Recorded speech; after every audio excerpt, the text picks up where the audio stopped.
Olunaku olwaleero Katikkiro wa Buganda Charles Peter Mayiga akedde kulambula yafeesi z'ekitongole ekivunaanyizibwa ku by'obulambuzi mu Buganda ki Buganda Heritage and Tourism Board. Era nga wano alambulidde ddala okwetegereza enkyukakyuka ezaakoleddwa mu kifo kino.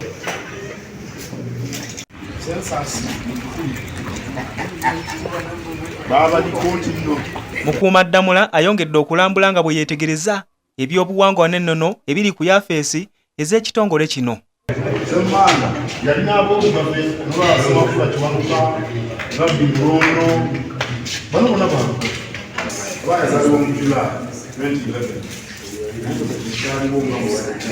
Katikkiro wa Buganda era mu kulambula kuno mwayise nga mwategeeza ng'akoowoola abalambuzi mwenna abali eyo mujje mulambule kubanga ebintu ebiri eno birungi nnyo era nga bisikiriza omuntu yenna yenna okwegomba okubiraba.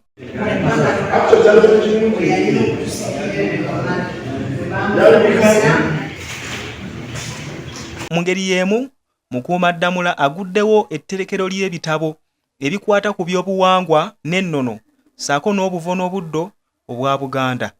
Brian Pasco Sekitto, PBS TV, Agatambula.